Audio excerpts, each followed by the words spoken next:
We're here tonight celebrating the opening of the new sports hub at Yarborough Leisure Centre. We'd like to give you a brief tour of the facility. That's follow me.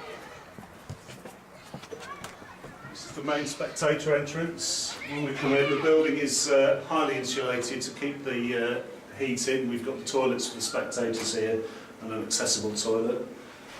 We've got a multi-function room that services both spectators and for meetings, coach development courses, things like that. We've got a catering facility here.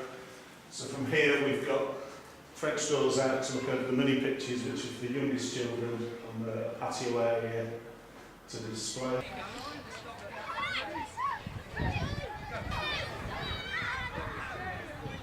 What we're trying to do with the sports hub, whilst the primary driver was football, was to actually think creatively and locate the facility where it gets the maximum benefits to a number of sports. So what we've done is we've put it on the periphery of the athletics track so that this building will function all year round and it will benefit athletics, cycling, because there's a 1 mile long, 5 metre wide cycle track running around the edge of the facility, and also the Ladies Rounders League, which we're trying to work with a number of clubs.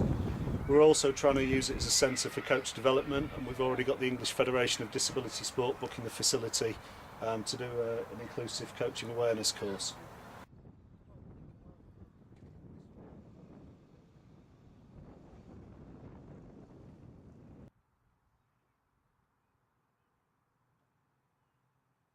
This is the main entrance for footballers and from the athletics track.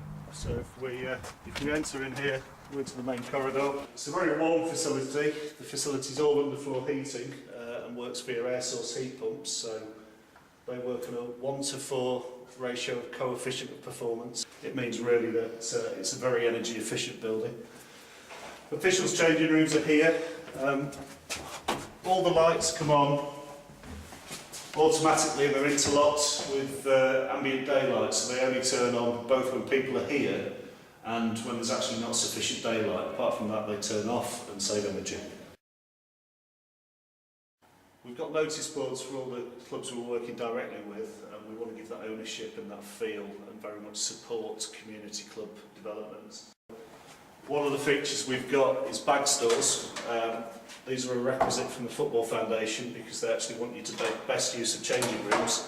So the idea is that a team will get changed, all the team will throw their bags into one cupboard. They'll only need one padlock, they can lock the kit away, they'll play football safely, and then another team can use the changing room as long as the games are staggered. We've got some overt CCTV systems. We've also got a CCTV system that feeds back into the main centre. Some of the changing rooms have the toilets built in. A lot of the changing rooms are brightly coloured and they're individual colours just to help people identify which facilities they're in. We've got top quality showers where you can adjust the temperature range, and we've all got the rated airheads to reduce water consumption. Talking of water consumption, the building itself collects rainwater from the roof, which then goes into an external tank, and rainwater is harvested and then used for all toilets and urinals. We've got, as well as the disabled toilet at the front entrance, we've got 2 disabled showers and changing rooms. This is just one of them. The whole building and facility, we've gone above the specification for DDA compliance, and we very much hope that the facility, and particularly the athletics, can be benefit to the Paralympics and work with it there. In the green cage we've got the 2 air source heat pumps that power the heating to the building. These basically extract heat from the air and then put them into a refrigerant that then heats a tank that goes into the floor heating. This is the plant room to the site. We've also put some external sockets on that switch from inside for PA systems for the athletics track and things like that. And we've got 2 cameras mounted here that feed back to the screen in the main room. So whilst we can't give a view directly from the main social room onto the athletics track, we have tried to mitigate that by putting 2 cameras in that then feed back to the screen and give that connection. In the plant room we've got controllers for the air source heat pumps, we've got a controller for the rainwater harvesting system. The main tank for the air source heat pump, transferring the heat from the air source heat pumps to the underfloor heating. main hot water tank, main water tank, secondary rainwater harvesting tank, gas condenser boiler to top up the heating. And the other thing we've got, an environmental feature, we've got a solar panel on top of the roof that heats hot water. So basically it's heated this water to 22 degrees at the minute. Then that's heated further by the boiler, and then that's the shower water for the whole facility. We've got 5 years parts and labour warranty built in with the build, so we're very much hoping it's going to stand the test of time and be a rewarding facility. All in all, the build is currently coming under budget. It's on time. We're delighted with the build and we're delighted with the response we've had from other clubs.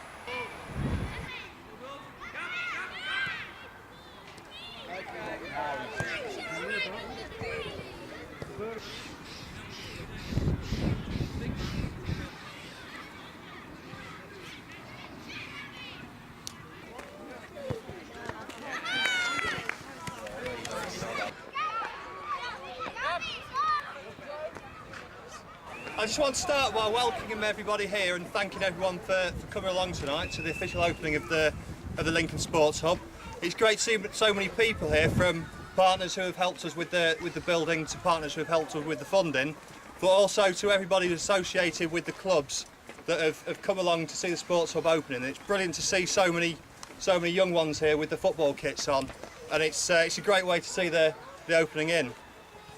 I'd just like to start by saying that the hub on the site it's really going to improve the community facilities that we have here in Lincoln, and I think you can see how impressive that the building is, and it's already that popular that the English Federation for Disabled Athletes have already decided to run coaching courses from here about including people into sports. It's a real cutting-edge building for those people who don't know much about it. The building's one of the most environmentally friendly buildings that have been built recently in the city. The store cupboard over that way has a cedar roof, which means it makes it environmentally friendly. But we also recycle all the rainwater into the toilets and the washing facilities. We've also got solar panels on the roof so we can keep the building heated, and it's also internally insulated so we can keep the heat that we generate. So it's also stable for the long term as well as in the short term. I'd like to give a special thanks to a couple of people that are here. The project itself has come to a total of just over £1 million, and some of that funding, nearly over a quarter of that funding, has come from the Football Foundation, from the Lincolnshire County Council, and also the North Lindham Hawks have been involved with this, so I'd like to give them a special thank you. I'd also like to thank you to my predecessor, Mr. Keith Weaver, who was responsible for some of the designing of the building in the initial stages, and if anybody gets to see inside, the bright paint is his fault. So I'll not keep everybody too long. I just want to say a big thank you to everybody again, and I'll pass over to Mr. Steve Tilson and Paul Brush to cut the ribbon and open it officially. Watch your fingers. Big smile then, lads, yeah? Ready? Down to the camera, everyone. Lovely.